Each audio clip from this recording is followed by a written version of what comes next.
السلام عليكم ورحمة الله وبركاته. ازيكم عاملين ايه؟ يا رب تكونوا بألف خير وانتوا بتشوفوا الفيديو ده.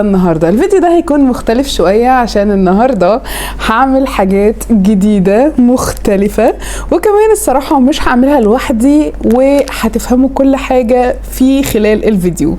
انتوا عارفين ان انا مش بحب المقدمات الطويلة، بس قبل ما ابدأ ما تنسوش لايك شير كومنت سبسكرايب لليوتيوب شانل وتدوسوا على جرس الاشعارات. يلا بينا نبدأ على طول وهوريكم انا عملت ايه النهارده. زي ما انتم شايفين الاشكال اللي في ايدي دي، بصوا ده اول شكل انا عملته.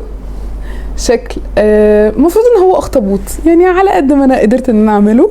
والشكل ده المفروض ان هي نوع من انواع الحلويات، بس انا والله مش عارفه اسمها ايه بجد، ونفسي اجربها، يعني نفسي ادوقها بس عمري ما دقتها، فقلت اما اعملها بما ان هي كمان كانت سهله. وعملت الورده دي وهتفهموا قصه الالوان في الاخر.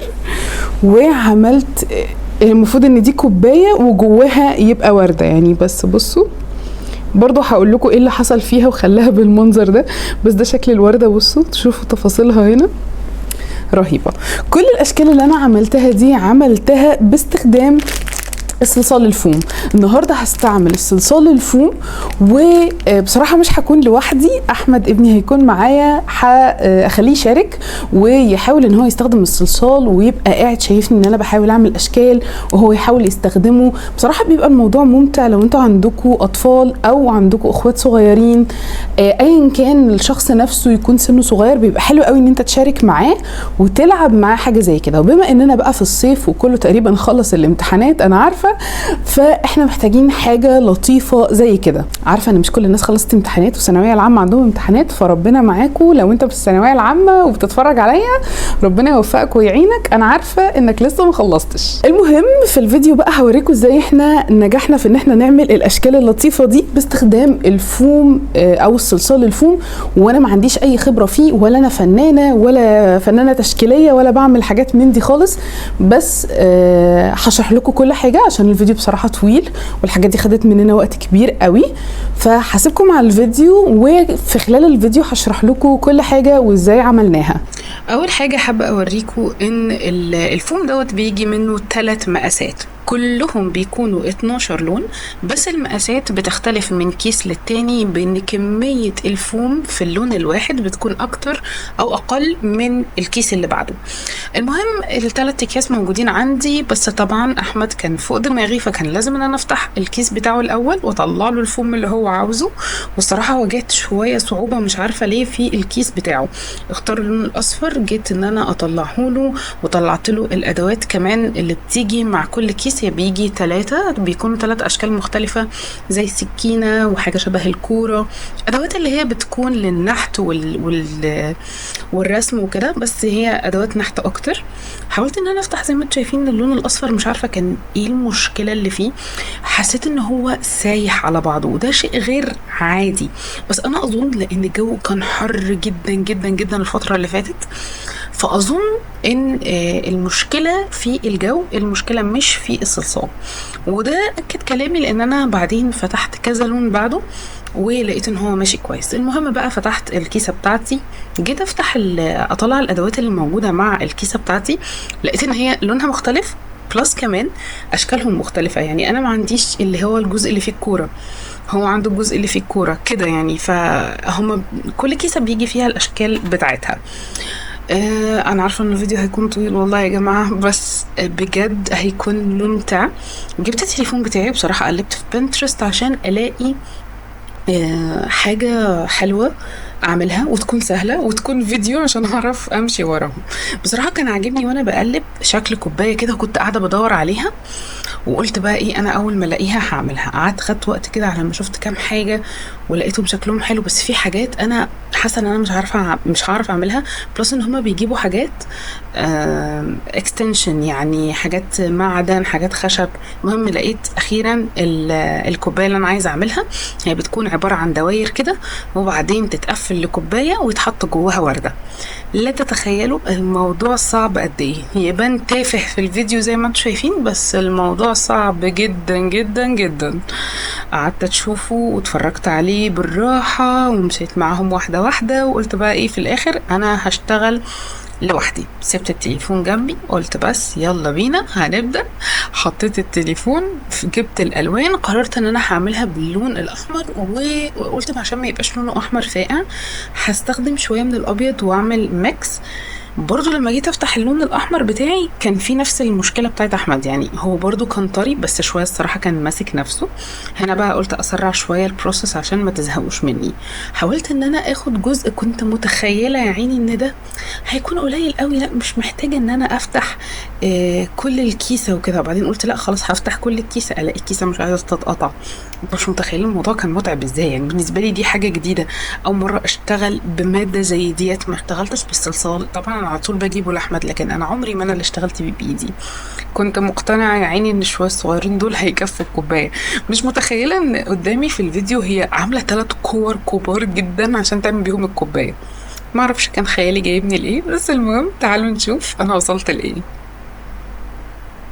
اضفت شويه من اللون الابيض، وبعدين حاولت ان انا اعمل ميكس كده، وكنت عايزه اعمل فيه زي تشبيحه بقى. الفن بقى ايه واخدني خلاص يعني، لا لا زودي شويه ابيض، لا لا زودي مش عارف ايه. لقيت الموضوع والله يا جماعه متعب جدا وممل جدا. بس طبعا اللي هيعدي اي ملل هو الاطفال او اخواتكم الصغيرين اللي انتوا هتلعبوا معاهم. اخيرا فكيت الكيس وقلت بس انا هاخد كل كميه اللون الاحمر وزودت عليها الابيض. انا عارفه ان الموضوع طول شويه، بس صدقوني مش عارفه، انا ما كنتش متخيله ان الموضوع محتاج كميه صلصال كبيره قوي كده وانا بشتغل. المهم زي ما فهمنا قعدت اخد من اللون الابيض واحاول اخفف شويه على اساس ان انا اعمل اللون ما يكونش احمر احمر، يكون فاتح شويه او يكون فيه تشبيحه زي ما قلت لكم. المهم قعدت اخلط واظبط وبعدين احاول اقسم للكور، وكنت بالفعل خلاص بدات عملت كورتين. وبعدين زي ما انتم شايفين قوام الصلصال هو على فكره ساتسفايد جدا، يعني اشبه بالسلايم بس اجمد شويه طبعا من السلايم، مش سايح زيه ومش بيدي احساس اللزوجه ده بتاع السلايم. لا هو بصراحه الكونتراست بتاعه لذيذ، او مش عارفه الاسم بالعربي ايه، بس الملمس بتاعه حلو قوي ومش ما يضايقكش وانت بتشتغل بيه. حاولت ان انا ازود من اللون الابيض زي ما انتم شايفين، حاولت اطلعه اللون الابيض برضو كان عامل نفس المشكله بتاعت اللون الاصفر بتاعت احمد، بس ده صدقوني للجو، لان كان في جزء منه حلو وكان في جزء منه مش حلو، يعني جزء كان بيمشي كده وجزء كان بيمشي كده. حاولت اطلع كل اللون الابيض اللي عندي، ولما خلطته باللون الاحمر قلب بقى على لون بينك او لون روز كده. قلت مش مشكله، احنا هنعمل الكوره ديت او هنعمل الكوبايه دي ميكسات الوان ان شاء الله ما حد حوش. طبعا انا فعلا مش مستوعبه ان كميه الصلصال دي وانا بحاول اعملها بنفس المقدار اللي هي يعني عاملاه في الفيديو او اللي هو عامله في الفيديو. حاولت اساعد احمد شويه في الصلصال اللي هو بيعمله، وكان عاوز من الادوات بتاعتي، قلت له مش مشكله، المهم اخلص الكوبايه الفظيعه اللي مش عايزه تخلص معايا دي. طبعا بعد ما خلصت الكميه دي ببص لقيت ان انا هحتاج لون كمان، طب هعمل ايه؟ قلت خلاص انا هاخد اللون الاحمر من عند احمد عشان ايه اقدر اشتغل واكمل. المهم الكوبايه دي بقى بصراحه انا هسيبكم معاها واسيبكم تشوفوا ازاي انا خلصتها، عشان انا ما عادش عندي كلام اقوله لكم بالنسبه للكوبايه دي. لا لا لا ما تصدقوش اكيد مش هسيبكم.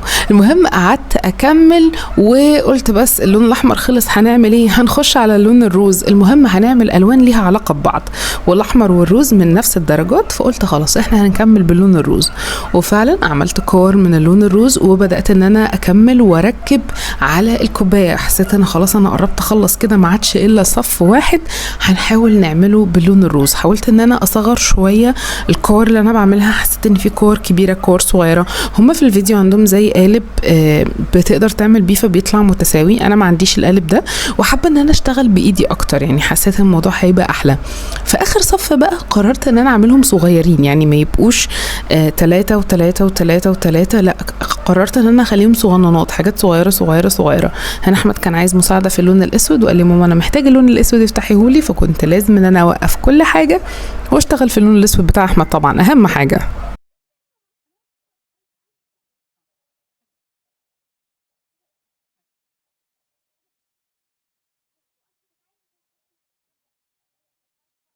المهم زي ما بقول لكم قعدت اكمل وخليت الكور اللي على الوش فوق خالص يكونوا صغننين خالص خالص خالص. حاولت ان انا بعد ما خلصت كل ده ان انا اشيل الكوبايه بعد ما اتعملت، لقيتها لزقت في البورد بتاعتي، والبورد بتاعتي اكريليك، فاستغربت ان هي لزقت فيها.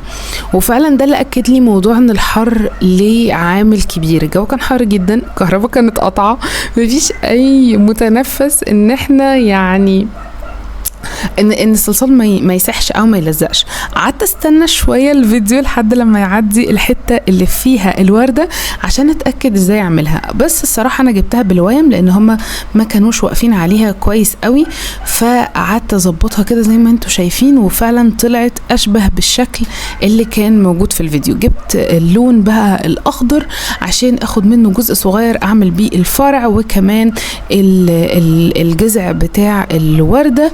وانا بصراحه مش عارفه هي الورده معاهم كانت واقفه كده ازاي، يعني انتوا هتشوفوا دلوقتي وانا بعمل الجذع هتلاقوا ان هو مش هيقف ثابت كده، بس يعني اديني حاولت، مش مشكله. حاولت طبعا ابدا باول حاجه وهو الفرع، حاولت ان انا اعمله على ايدي بس حسيت ان هو شكله مش حلو، فقررت ان انا اعمله على البورد وبعدين اشيله. قلت بس كده تمام، حلو ده، الشكل ده جميل، شكله عجبني اكتر وشكله حقيقي اكتر. فسبته وجبت باقي الصلصال الاخضر وعملت الفرع بتاع او الجذع بتاع الورده. زي ما انتم شايفين ده شكله، الفوم بيكون طري. هو انا شايف ازاي مش عارفه، ممكن يكونوا كانوا حاطين دعامه او حاجه، لان طبعا جيت احط الصلصال لقيتها قامت مايله. وده شكلها النهائي بعد ما خدت مني تقريبا اكتر من نص ساعه وشويه، مش عارفه، بس بصراحه تعبتني جدا جدا جدا. سبتها عشان تنشف وبعدين قعدت اقلب. عجبتني قوي البتاعه دي يا جماعه، بالله عليكم لو حد يعرف في الكومنتس اسمها ايه، انا ما عنديش فكره اسمها ايه. قلت لازم ان انا اعملها، هي شكلها لذيذ قوي، شكلها سهل كمان في ان هي تتعمل، فقلت خلاص دي الدور عليها، يلا بينا هنعملها. جهزت الالوان، والوان اقرب للي كانت موجوده في الفيديو الازرق والموف. كنت هعمل الاثنين بس الصراحه احمد ما كانش سايبني في حالي ان انا اعمل الاثنين. وهنا زي ما انتم شايفين انا جبت المقص عشان افتح الاكياس بطريقه اسهل. لقيت الموضوع فعلا افضل كتير، مش بيخلي الصلصال يلزق بشكل كبير في الاكياس، وبسهوله اطلع البواقي اللي موجوده في الكيس. فحسيت ان دي طريقه افضل، فقلت خلاص انا هعتمدها في الفتره اللي جايه على كل انواع او كل الاكياس بتاعت الصلصال. مهم قسمت الصلصال بتاعي لنصين، وكل نص هاخد منه جزء صغير اللي هو الشريطه اللي كانت بتتعمل مش عارفه هو كان عاملها بايه في الفيديو، زي قلم سكرو او كده، بس انا قلت ليه اروح اجيب قلم سكرو ما انا عندي الادوات اللي معايا ديت اشتغل بيها واحاول اظبط الدنيا، واكيد هعرف اطلع نفس الفكره بنفس الشكل. هنا حاولت اعمل الجزء اللي كان حوالين الجزء او اللي هو النص الاولاني، وجبت الجزء الرفيع خالص دوت زي ما انتم شايفين اللي كان مع الادوات اللي جايه معايا، وقعدت اعمل نقط نقط نقط. لقيتني شكلها حلو جدا، طالعه زي اللي في الصوره بالظبط. بصراحه اتخضيت، قلت معقوله انا هطلعها زيها بالظبط؟ لا لا لا مش ممكن، ده الورده خدت مني 3/4 ساعه، دي مش هتاخد مني 3/4 ساعه مستحيل. طبعا غير ان احمد بيعوز مساعده كتير، ماما اعملي دي كوره، ماما اعملي دي زيك كده. طبعا هو عامل ميكسات زي ما انتم شايفين ما بين الاسود والاصفر، ده عادي خالص. انا عندي الفوم ده بيفتحه من هنا بينشف على طول في ثانيه من هنا. حاولت ان انا اغير الجزء اللي بعمل بيه النقط بس ما ظبطش معايا. لقيت ان هو الجزء الرفيع ده هو اللي هيعمل الشكل مظبوط. قررت نفس الكلام في الناحيه التانية وعملتها، حاولت اعملها بالظبط واقيس المقاس ان انا احاول اخلي الاثنين قد بعض. مش عارفه ليه دي كانت صعبه شويه عليا، بس المهم ظبطتهم وعملت الاتنين بنفس الشكل. وبرضو قعدت ان انا اعملها واعمل بالجزء الرفيع عشان تدي المنظر ده كانها مقرمشه كده. صراحه كانت لطيفه قوي في ان هي تتعمل، كانت ساتسفايد جدا جدا جدا. بجد جربوها هتتبسطوا منها قوي، وتقدروا تعملوها بالادوات اللي موجوده مع الصلصال، انتوا مش محتاجين اي حاجه. انا فعلا في الفيديو ده قررت ان انا اعمل كل حاجه بايدي او بالادوات اللي جايه مع الصلصال الفوم. مش هنحتاج اي ادوات من بره، كل اللي احنا محتاجينه بس بورد او ترابيزه او حاجه نشتغل عليها انا قررت ان اشتغل على البورد الاكريليك اللي عندي، وحتى احمد قدامي على البلان شيت اللي معايا هي عاديه خالص، بس قررت ان انا اشتغل بيهم زي ما هم بيعملوا في الفيديوز، ان هم بيشتغلوا بالبوردز الاكريليك وكده. دلوقتي هنيجي بقى للجزء اللي في النص اللي هو الحشوه اللي في النص دي. طبعا اللون الابيض انا كنت خلصته وما عرفتش اخد اللون الابيض من احمد، فقررت ان انا اخد اللون اللي هو كانه درجه البشره ده، قال يعني كريمه، وحطيته في النص. حسيت ان هو ضخم قوي، ايه ده كبيره قوي، بس في الاخر شكلها عجبني. انا مكنتش متخيله ان انا هعمل الكيك دي. خلصت اهو، وبعدين مسكت التليفون تاني وقعدت اقلب، لقيت الاخطبوط الكيوت ده، قلت بس خلاص انا هشتغل وهعمل الاخطبوط العسل دوت، بس بقى باللون الموف اللي كان متبقي عندي. وقعدت اظبط وخدت منه جزء. طبعا كانت القطعه كبيره، بس انا الصراحه اتعقدت، ما كنتش عارفه ازاي اطلع جزء واسيب الباقي في الكيسه، فقلت لا خلاص انا هستخدمها كلها. حاولت اعملها زي ما هي بالظبط في الفيديو، واقسم واظبط واعمل.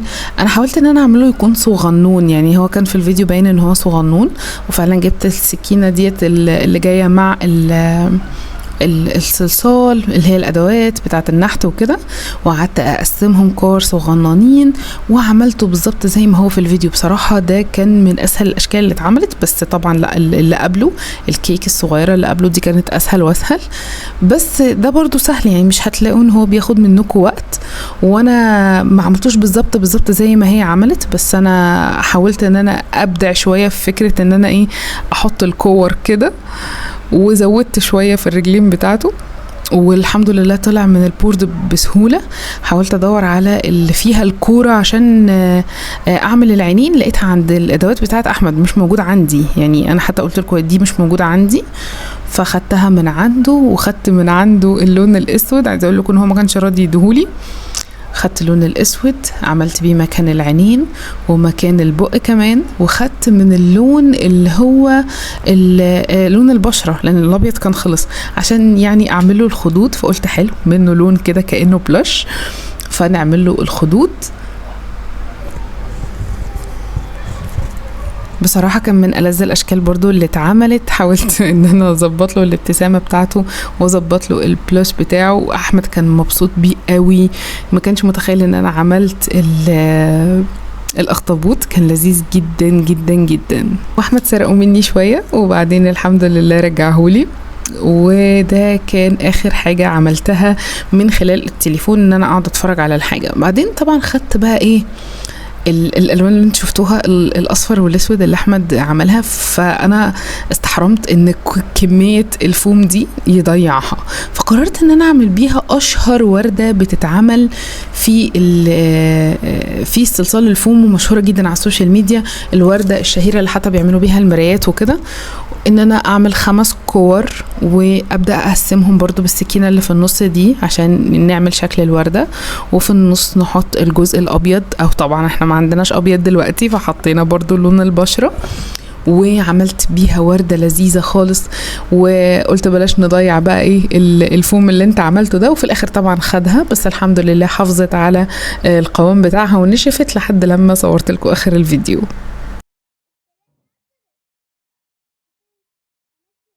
بس كده اتمنى تكونوا اتبسطتوا واستمتعتوا معانا في الفيديو وفي استخدام الصلصال الفوم اللي هو ده شكله. بصراحة انا حبيته جدا وحبيت الفكرة دي، وبصراحة ناوية دايما ان انا اجيب منه واقعد ادور على افكار تانية مختلفة اقعد ان انا اعملها، واقدر كمان ان انا اعملها. والصراحة الموضوع محتاج ممارسة، يعني لو انت حابب الموضوع وقعدت ان انت تدور فيه وقعدت تجرب هتلاقي نفسك ان انت قادر تطلع اشكال احلى مني بكتير. بس الفكرة نفسها ما تحرمش نفسك من التجربة وجربها، سواء لوحدك او لو عندك اطفال او اخوات صغيرين، الموضوع هيبقى ممتع جدا. اشوفكم على خير ان شاء الله في فيديوز تانية كتير، فلوجز تانية كتير، ريفيوز تانية كتير، وحاجات حلوة كتير كتير كتير كتير. باي باي، صباحكم او مساءكم فل على حسب الوقت اللي بتشوفوا فيه الفيديو ده.